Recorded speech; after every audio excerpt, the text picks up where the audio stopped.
PM Modi और गुजरात के 2002 के दंगों पर बनी बीबीसी की डॉक्यूमेंट्री का अमेरिका ने भी समर्थन नहीं किया है। उसने सारे मामले से करीने से जवाब दे दिया है। बीबीसी डॉक्यूमेंट्री पर अमेरिकी विदेश मंत्रालय के प्रवक्ता नेड प्राइस से जब सवाल पूछा गया तो उन्होंने कहा कि उन्हें डॉक्यूमेंट्री की जानकारी नहीं है, लेकिन अमेरिका और भारत के साझा मूल्यों के बारे में जानकारी है जो यूएस और भारत को दो जीवंत लोकतंत्र बनाते हैं। एक प्रेस ब्रीफिंग को संबोधित करते हुए प्राइस ने कहा, ऐसी कई वजह हैं जो भारत के साथ अमेरिका की ग्लोबल रणनीतिक साझेदारी को मजबूत करते हैं, जिसमें राजनीतिक, आर्थिक और असाधारण रूप से लोगों के बीच गहरे संबंध शामिल हैं। हम हर उस चीज को देखते हैं जो हमें एक साथ जोड़ती है और हम उन सभी तत्वों को मजबूत करने के लिए तत्पर हैं जो हमें एक साथ बांधते हैं। उन्होंने पत्रकार के सवाल के जवाब में कहा, मुझे इस डॉक्यूमेंट्री के बारे में पता नहीं जिसका आप जिक्र कर रहे हैं। बता दें, इससे पहले ब्रिटिश पीएम ऋषि सुनक भी पीएम मोदी का बचाव कर चुके हैं। मालूम हो कि भारत सरकार ने इस डॉक्यूमेंट्री को भारत में बैन कर दिया है, लेकिन राजनीतिक विश्लेषकों का कहना है कि इसकी जरूरत नहीं थी।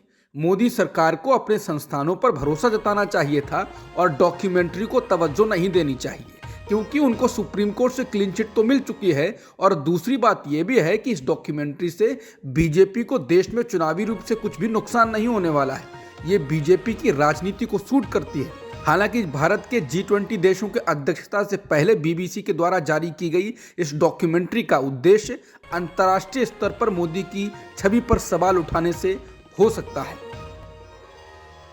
हैदराबाद विश्वविद्यालय में बीबीसी की गुजरात दंगों को लेकर बनाई गई documentary India the Modi question को दिखाए जाने को लेकर नया विवाद हो गया और विश्वविद्यालय ने शिकायत के बाद जांच के आदेश दिए हैं। स्क्रीनिंग पर आपत्ति जताते हुए आरएसएस से जुड़े छात्रों के समूह अखिल भारतीय विद्यार्थी परिषद यानी एबीवीपी ने विश्वविद्यालय प्रशासन से शिकायत दर्ज कराई है और एक्शन लेने की मांग की।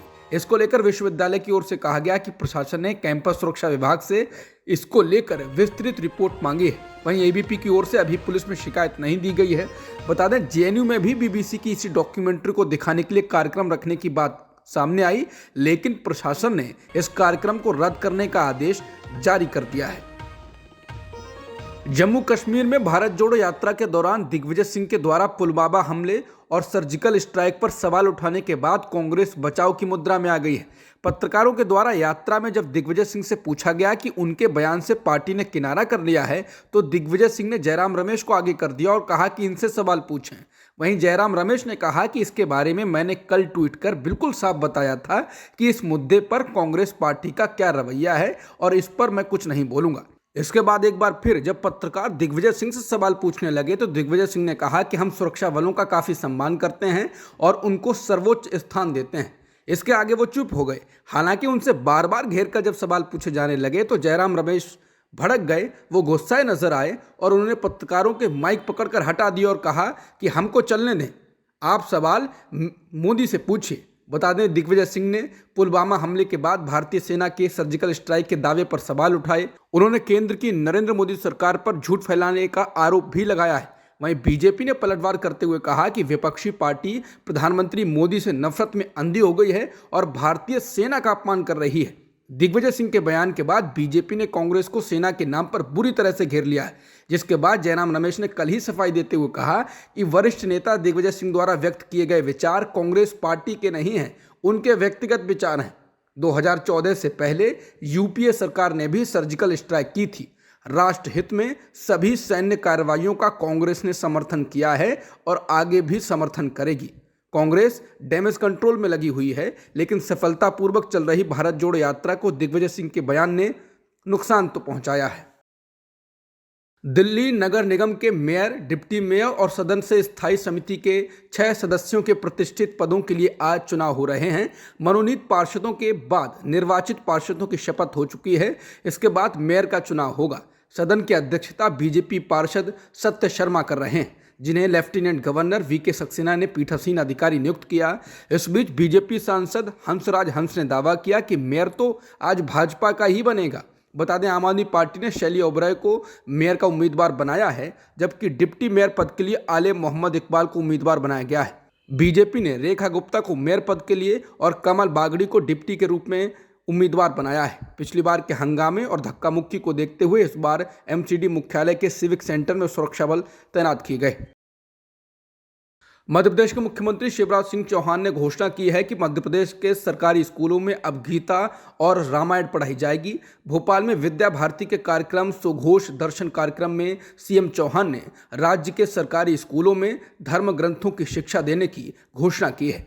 कांग्रेस ने इसे संघीय एजेंडा बताया। मुख्यमंत्री ने कहा कि हम सरकारी स्कूलों में हमारे धर्म ग्रंथों की शिक्षा देंगे, गीता का सार, रामायण, राम सेतु और महाभारत के प्रसंग पढ़ाएंगे। ऐसे लोग जो महापुरुषों का अपमान करते हैं उनको सहन नहीं किया जाएगा।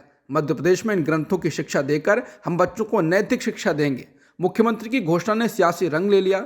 मध्य प्रदेश कांग्रेस मीडिया सेल के मुखिया के मिश्रा ने राज्य सरकार के ऐलान से जुड़े सवाल के बाद सत्य हिंदी को दी गई अपनी प्रतिक्रिया में सवाल उठाते हुए कहा, बीजेपी को चुनाव के वक्त ही धर्म ग्रंथ, धर्म, कर्म और भावनाओं को भड़काने वाले मसले आखिर क्यों याद आते हैं? गीता को पढ़ाए जाने की घोषणा के पीछे वास्तव में धर्म ग्रंथ भगवत गीता नहीं बल्कि बीजेपी का संघीय एजेंडा है। शाहरुख खान की आने वाली फिल्म पठान ने देश में अब तक रिलीज हुई फिल्मों में एडवांस बुकिंग के दौरान टिकटें बेचने के मामले में नया रिकॉर्ड बना दिया। ये फिल्म देश में अब तक रिलीज हुई सारी फिल्मों में सबसे ज़्यादा एडवांस बुकिंग टिकटें बेचने वाली फिल्म हो गई। इसने बाहुबली 2 फिल्म का रिकॉर्ड तोड़ दिया।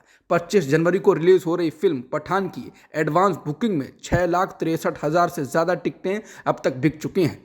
किसी हिंदी फिल्म की रिलीज से पहले एडवांस बुकिंग में बिकी अब तक की सबसे ज़्यादा टिकटें हैं। इससे पहले नंबर 1 पर फिल्म बाहुबली 2 रही है, जिसने रिलीज से पहले 6.50 लाख टिकटें बेची थी। बता दें, पठान फिल्म का काफ़ी विरोध भी हुआ है, लेकिन उसके बाद ये और चर्चा में आ गई। अब सबकी नज़र ओपनिंग पर और उसके बाद फिल्म की होने वाली कमाई पर है। अमेरिकी गन कल्चर अब उसी के लिए बड़ा खतरा बन गया है। अमेरिकी मीडिया ने मंगलवार को बताया है कि देश में शूटिंग की 3 घटनाओं में 9 लोगों की मौत हो गई है। अमेरिकी न्यूज चैनल CNN के मुताबिक इस साल सिर्फ 24 दिनों में यूएस में कम से कम 39 बड़े पैमाने पर शूटिंग की घटनाएं हुई। ये आंकड़े चौंकाने वाले हैं। इसका मतलब है कि इस साल अमेरिका में पिछले साल की तुलना में अधिक सामूहिक गोलीबारी हुई है, जबकि 2023 का पहला महीना चल रहा है। एवरीटाउन रिसर्च एंड पॉलिसी रिपोर्ट के अनुसार अमेरिका में बंदूक से हत्या की दर अन्य उच्च आय वाले देशों की तुलना में 26 गुना अधिक है और बंदूक से आत्महत्या की दर लगभग 12 गुना अधिक है।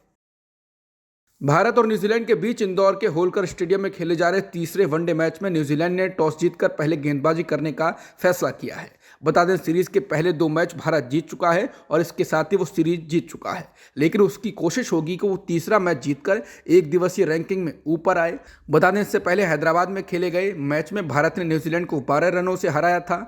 रायपुर में खेले गए दूसरे मुकाबले में भारत ने 8 विकेट से शानदार जीत दर्ज की थी। अब तक की खबरों में इतना ही। बाकी खबरों के लिए बने रह सकते हैं आप सत्य हिंदी के साथ। नमस्कार।